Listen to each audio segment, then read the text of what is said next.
Have you checked your credit score recently? I just checked mine, and whew, let's say not all surprises are good ones.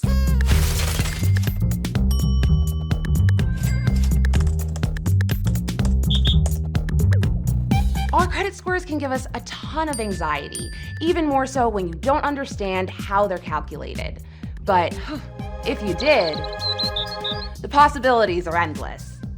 A perfect credit score isn't easy to achieve, but here's what you need to know about how your credit is calculated so you can make it work for you. About a third of your score is calculated from your payment history, and this is a tally of how often you pay your bills on time. Any bills you pay more than 30 days or a month past the due date will often be reported by your lender, and that could end up hurting your score. You don't want that. So, try to pay your bills on time, please. Second, how much money do you owe?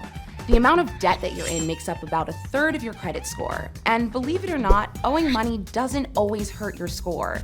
In fact, taking out a loan can help improve your score, especially if you have a healthy payment history.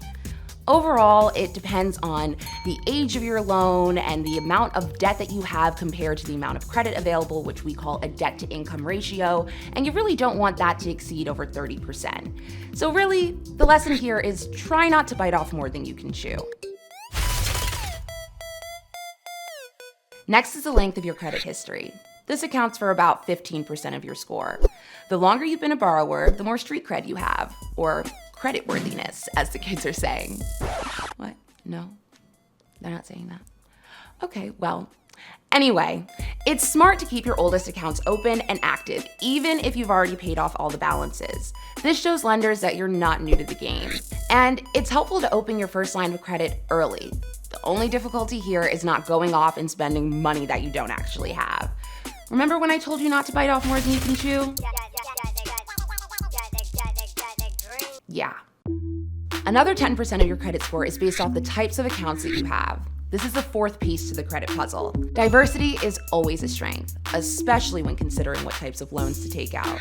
Student loans, credit cards, auto loans, home loans, whatever it is, just make sure that you mix it up. Show these lenders that you've got some range. And the final 10% of your score is based on recent credit activity. This is based on things like hard pulls on your credit, like applying for a new credit card or taking out a loan. Now, checking your own score won't count against you, but whenever a lender looks at your credit file, it might cost you a couple of points. No stress though, it should go up relatively quickly. Unless you do it all the time, then you might run into some issues. So, like I said, exercise some restraint. Less is more. Credit scores can seem arbitrary. The key is understanding how the system works, what's working for you and what's working against you. Knowing what goes into your credit score can help set you up for success, so you have an easier time signing that lease, buying that car, or finally purchasing that home. I'm Jamaica Ponder, and while I'm not an expert yet, I can help you get a clue. Want more? Follow us on Facebook, Instagram, and Twitter for more hacks on how to boost your credit score.